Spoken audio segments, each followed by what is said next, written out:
Lakshmi Narayan hospital Munger. नमस्कार, मैं हूं पवन कुमार चौधरी। आप देख रहे हैं स्टार ब्लू न्यूज। जैसा कि आप देख रहे हैं कि बिहार में शिक्षा विषय पर प्रमंडलीय संवाद के तहत कलम सत्याग्रह का आयोजन किया गया। मुंगेर जिला मुख्यालय में आयोजित कलम सत्याग्रह का उद्देश्य बिहार की शिक्षा व्यवस्था में बुनियादी स्तर पर सुधार लाने की है और इस कलम सत्याग्रह में नियमित शिक्षक, नियोजित शिक्षक एवं वित्त रहित शिक्षकों के रूप में जो असमानताएं हैं बिहार की शिक्षा व्यवस्था में, उन असमानताओं को दूर करने की दिशा में किन किन आवश्यक कदम उठाने की आवश्यकता है, इस दिशा में भी विस्तार पूर्वक चर्चा की गई। खबरों के माध्यम से हमसे जुड़े रहने के लिए YouTube पर हमारे चैनल को सब्सक्राइब करें और बेल आइकन को दबाकर घंटी बजाएं। मुंगेर प्रमंडलीय मुख्यालय में आयोजित कलम सत्याग्रह, जो कि बिहार की शिक्षा व्यवस्था में सुधार की दिशा में आने वाले दिनों में एक मील का पत्थर साबित हो सकता है। कलम सत्याग्रह में शिरकत करने पहुंचे हैं कांग्रेस सोशल मीडिया के बिहार प्रदेश अध्यक्ष। बिहार में शिक्षा को लेकर वर्तमान जो नई सरकार बनी है महागठबंधन की, क्या उम्मीदें हैं आने वाले दिनों में, किस हद तक बिहार शिक्षा के मापदंड पर आगे बढ़ेगा? जैसा कि तो नई सरकार हो या पुरानी सरकार हो, इससे फ़र्क नहीं पड़ता है। फ़र्क ये पड़ता है कि यूनेस्को का जो रिपोर्ट आया है वो बहुत भयावह रिपोर्ट है। वो साफ कहता है कि पूरे देश में 11.5 लाख शिक्षकों की ज़रूरत है और शिक्षक सबसे ज़्यादा स्ट्रेस में है, सबसे ज़्यादा जो दिक्कत में है वो इस बात से है कि कॉन्ट्रैक्ट स्टाफिंग जो होता है, जो एडहॉक पे उन्हें रखा जाता है, उनकी नौकरी की चिंता उन्हें बहुत ज़्यादा होती है। तो ये भी एक कारण है कि शिक्षा जो बेहतर होनी चाहिए वो नहीं हो पा रही है। खासकर आज हर व्यक्ति, चाहे वो मजदूरी क्यों नहीं हो, अपने आमदनी का 25% जो पैसा है वो शिक्षा के ऊपर में खर्च कर रहा है, जबकि ये सरकार का दायित्व बनता है, ये जिम्मेवारी बनती है कि वो हर व्यक्ति तक, चाहे वो गरीब से गरीब ही क्यों नहीं हो, उसके बच्चों तक शिक्षा पहुंचाए। क्योंकि शिक्षा से उस घर के कई आयामों को नई दिशा मिलती है। जैसे चाहे स्वास्थ्य का हो, अगर वो पढ़ा लिखा होगा तो बेहतर स्वास्थ्य की व्यवस्था वो कर पाएगा या स्वास्थ्य के लिए जागरूक हो पाएगा।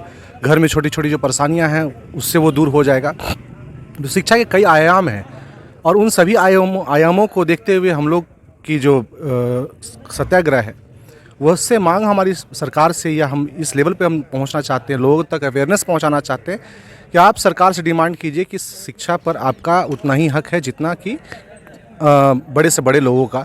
और मुफ्त शिक्षा पे आप अनाज मुफ्त में देते हैं राशन के माध्यम से, उसी तरह से शिक्षा भी आपको मुफ्त देना है। क्योंकि right to education doctor Manmohan Singh ji, माननीय प्रधानमंत्री जी के समय में आया था और शिक्षा का अधिकार हर किसी का अधिकार है। तो उसको लेकर के हम लोग सत्याग्रह आंदोलन कर रहे हैं और सत्याग्रह का मतलब स्पष्ट है कि जब तक हमारी मांगें न मानी जाएगी तब तक हम लोग अंतिम समय तक प्रयास करेंगे और उसके लिए हर वो अहिंसात्मक आंदोलन हम लोग करेंगे जो ज़रूरी होता है। तो हमारी वही आकांक्षा लेते हुए हम लोग मुंगेर आए थे। मुंगेर डिवीज़न कमिश्नरी है, वहाँ पर जितने ज़िले हैं आज उनकी बैठक हुई है और इसको आगे हम लोग बृहद तौर पर जिला से ब्लॉक से पंचायत से हर गाँव तक ले आने की हमारी कोशिश है। जिस तरह से बिहार में शिक्षा में असमानताएं हैं, शिक्षकों विद्यालय भी जो है कहीं ना कहीं 3 स्तर से शिक्षक यहाँ कार्यरत है सभी विद्यालयों में, चाहे वो नियमित शिक्षक हो, नियोजित शिक्षक हो और अनुदानित विद्यालयों के शिक्षक हो। इस तरह से जो असमानताएं हैं, तो किस हद तक ये असमानताएं शिक्षा के क्षेत्र में बिहार की शिक्षा को प्रभावित कर रही है? देखिए, ये समानताएँ तो डेफिनेटली, मैंने जैसे बोला, यूनेस्को का जो रिपोर्ट है वो यह कहता है कि पिछले विगत 10 वर्षों में जो बहालियाँ हुई हैं शिक्षकों की, वो कॉन्ट्रैक्ट स्टाफिंग पे हुई है। तो उसकी वजह से 94% शिक्षक, 92% शिक्षक जो है वो इसी शंका में जीते हैं कि उनकी नौकरी कब चली जाएगी। तो इससे जो शिक्षा का स्तर है वो भी गिरता है, क्योंकि उनकी मानसिक स्थिति उस लेवल पे नहीं हो पाती है कि वो सही ढंग से बच्चों को शिक्षा दे पाए।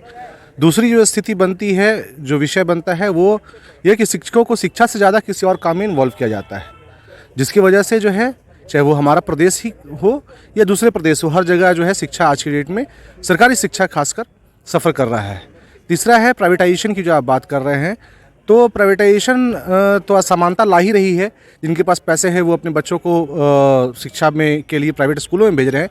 और इसमें एक देखने वाली बात ये है कि जो हमारा एक मज़दूर है जो कि महीने का 10-12 हज़ार रुपये भी कमा लेता है, जिसको हम टेक्निकल मज़दूर बोलते हैं, जो कि आप बोल सकते हैं कि वो ईंट जोड़ना जानता हो, जिसको 500 रुपया 600 रुपया उसको मिलता है हर काम के लिए, वो भी अपने बच्चे को एक प्राइवेट स्कूल में, वैसे स्कूल में भेज रहा है जिसकी बिल्डिंग सरकारी स्कूल से भी ख़राब है, जहाँ शिक्षकों की गुणवत्ता नहीं है, लेकिन उस बात पर वो खुश है कि मेरा बच्चा एक प्राइवेट स्कूल में जा रहा है। तो हमें इसके लिए भी जागरूकता लानी पड़ेगी कि वहाँ पर ऐसा नहीं है कि प्राइवेट में जाकर के आपके बच्चों की शिक्षा बहुत अच्छी हो जाएगी। तो ये सारी की सारी जो गतिविधि है वो धीरे धीरे हम लोग जागरूकता की तरफ लेके जा रहे हैं, और ये बेसिकली जो कार्यक्रम है वो जागरूकता के लिए है। ये मुहिम है कि जो भारत सरकार ने आपको शिक्षा के लिए जो अधिकार दिया है उसको सरकार को हर जगह लागू करवाना। ये थे कांग्रेस सोशल मीडिया के प्रदेश अध्यक्ष सौरभ सिन्हा जी, जिन्होंने शिक्षा में सुधार को लेकर कई महत्वपूर्ण बातें बताई है। आप देखते रहें स्टार ब्लू न्यूज़, चैनल को सब्सक्राइब करें, बेल आइकन को दबाकर घंटी बजाएं।